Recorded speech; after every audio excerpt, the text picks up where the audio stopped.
ადამიანის უფლებების დარღვევა, პროევროპული აქციების დისკრედიტაციის მცდელობა და გარდა ამისა, ფსიქიკური პრობლემების მარგინალიზება. სწორედ ასეთი არის ქართული ოცნების ერთ-ერთი მთავარი პროპაგანდისტის ორაბზაციანი სოციალურ ქსელში გამოქვეყნებული ტექსტის მთავარი მორალური და შინაარსობრივი ხარვეზები. თამთა მეგრელიშვილი მართალია გაურბის კითხვებს და აგრეთვე ჩვენს ზარებს არ პასუხობს ოთარ ჩრდილელი, თუმცა ამ ყველაფრის შეფასება და ამ ყველაფრისათვის ადეკვატური სახელის დაარქმევა არ უჭირთ იმ სამოქალაქო აქტივისტებსა და ანუკა ჩრდილელის მეგობრებს, რომლებიც მას ძალიან კარგად იცნობენ. ისინი ამბობენ, რომ ეს ყველაფერი არის ქართული ოცნების პრორუსული ხასიათის ყველაზე ცალსახა დემონსტრირება და დადასტურება, რადგან ასეთი რაღაცები მხოლოდ რუსეთში ხდება, როდესაც ცდილობენ, რომ ფსიქიკური პრობლემები ადამიანების დისკრედიტაციისათვის გამოიყენონ და ასეთი სენსიტიური საკითხების მარგინალიზება მოახდინონ. ისინი, რა თქმა უნდა, ჩვენთან საუბრისას ადასტურებენ იმას, რომ გათავისუფლების შემდეგ ანუკა ჩრდილელი თავად გააკეთებს მედიასთან კომენტარს და უფრო მეტად მოფენს ნათელს იმ ყველაფერს, თუ რა არის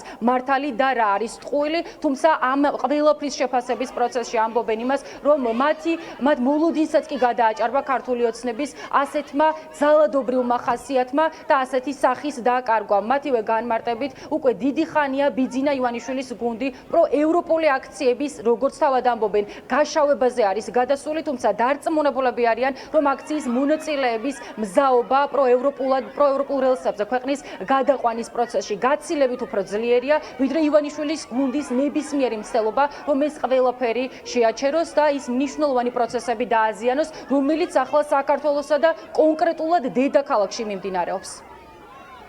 ყველაზე სამარცხვინო ის არის, რომ მამა კი არ ამბობს ამას ყველაფერს თავის პირით.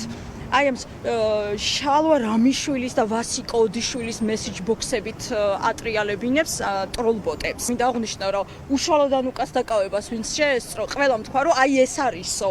მონიშნული ყავდათ. ამიტომ არაფერს არ აფუჭებდა ანუკა. ეს კამპანიური ხასიათი არის სრულიად პროტესტის გაშავების მცდელობა. რომ კიდევ ერთხელ დაანახონ თავიანთ ამომრჩევლებს, რომ ჩვენ ვართ არაადეკვატური უსამშობლო ადამიანები. ეს არის აქციის მონაწილეებზე კიდევ ერთი ესე რომ ვთქვათ, მოქმედება, ანუ ზემოქმედება, ანუ შავი კამპანიის მცდელობა, რაც არის დაჭერები, დაკავებები ჩვენ ეს გავიგეთ ეს ყველაფერი, მაგრამ ეს არის ახალი რაღაცა წამოიწყეს, ახალი საქმე, რომლითაც ცდილობენ რომ გააშავონ ჩვენი აქციის მონაწილეები. არის ხო, ანუკა ჩრდილელმა ჯერ რა ხდება საერთოდ გარეთ, რადგან ის არის დაკავებული და რო გამოვა თვითონ, აი თვითონ ისაუბრებს ამ ყველაფერზე უკვე ძალიან კარგად და ყველა გაიგებს რა არის სიმართლე. ქართული ოცნების ამორალურმა მხარდამჭერებმა ააგორეს აი ისეთივე ამორალური კამპანია, როგორებიც არიან თავად და ეს კამპანია ცალსახად არღვევს პერსონალურ მონაცემთა შესახებ კანონს და ამ დანაშაულისთვის ისინი აუცილებლად აგებენ პასუხს, როდესაც ქართული ოცნების არალეგიტიმური ხელისუფლება ჩამოშორდება ქვეყნის მართვის სადავეებს.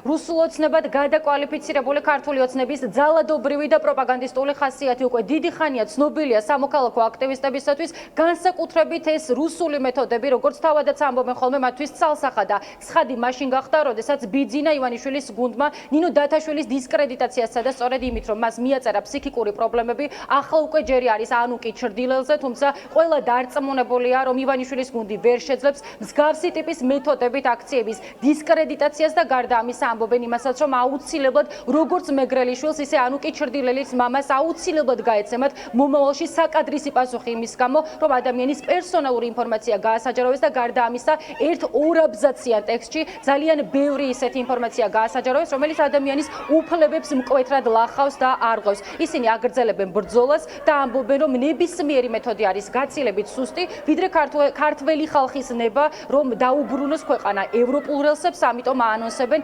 ბრძოლას დღეს საღამოს 7 საათზე. ყველას ელოდებიან მელიქიშვილის გამზირზე და დარწმუნებულები არიან, რომ გაცილებით უფრო ცხელი იქნება შემოდგომა უკვე შემდგომი თვეების ფაზაში, ამიტომ ყველას მოუწოდებენ, რომ გაცილებით უფრო მაღლა დადგნენ ვიდრე ქართული ოცნება და საკუთარი პროტესტი, საკუთარი ხმა უფრო მტკიცედ, უფრო ხმამაღლა გააჟღერონ იმისთვის, რათა ვერ შეძლოს ივანიშვილის გუნდმა იმ აქციების დისკრედიტაცია, რომელიც უკვე მეოთხე სეზონია, უკვე მეხუთე სეზონია დედაქალაქის მთავარ გამზირზე მიმდინარეობს და დარწმუნებულები არიან, რომ ეს ბრძოლა მანამდე გაგრძელდება, სანამ სასურველ შედეგს არ მიაღწევენ.